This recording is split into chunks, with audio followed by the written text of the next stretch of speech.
जा बेटी खाना बना दे, बहू सो रही है। ये क्या है माँ, तू कुछ बोलती क्यों नहीं है भाभी को? मैं आई हूँ तब ऐसा कर रही है भाभी, या फिर हमेशा से ऐसा करती हैं? जा बना दे, हो सकता है तबीयत ना ठीक हो। अब अंदर से दरवाजा बंद कर रखी है तो पूछ भी नहीं सकती।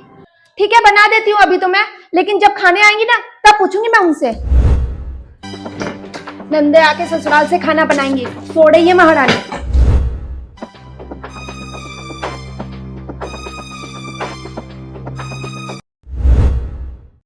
माँ चल खाना खा ले, खाना बन गया है, तेरे लिए थाली लगा रही हूँ। बहू उठी या नहीं अभी तक?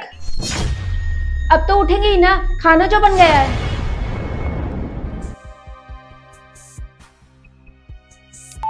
अरे वाह बहू, स्नान ध्यान पूजा पाठ श्रृंगार करके फिर से सो गई थी? हाँ मम्मी जी, वो आलस जैसा लग रहा था इसलिए सो गई। बताइए क्या खाना मैं बनाऊं? अब क्या बनाएगी? क्यों नहीं बनाएंगी? जाइए दाल चावल सब्जी रोटी बना दीजिए। पर शायद बन गया है ना खाना। आप जान रही थी कि खाना बन गया है तभी तो उठ के आई हैं आप। जाइए खाना खा लीजिए। और तू डरपोक सास, पहले बहू खा लेगी तब तू खाना। उठ गई है तो देगी ही। मैं भी देखती हूँ अपना निकाल के खाती है कि तुझे भी देती है, क्योंकि जान तो वो भी रही है कि सासू माँ हाथ धो रही है तो खाना खाने के लिए। इतना क्या बात को बढ़ा रही है? नहीं देगी तो मैं खुद से ले लूंगी। ऐसे कैसे ले लेगी? बहू का जो कर्तव्य होता है इनसे तो मैं करवा के रहूंगी। कहाँ अंदर लेके जा रही है भाभी? वो थाली माँ को दे दीजिए। मैं ये थाली अपने लिए लगा कर लाई हूँ, अचार सलाद चटनी के साथ, तो माँ जी को क्यों दूं? जाइए आप अपने से निकाल के दे दीजिए। क्या बकवास कर रही है भाभी? रत्ती भर भी संस्कार नहीं सीखी है क्या आप अपने मायके से? नहीं आप सीखी हैं? क्यों माँ जी, इन्हें संस्कार सिखाई है आप? नहीं सिखाई होती तो जितनी समझदारी तुझ पे दिखा रही है तो खुद अपनाती, और ससुराल जाके अपनी बीमार सास की सेवा कर रही होती। यहाँ पर आकर तुझ पे हुक्म नहीं झाड़ती।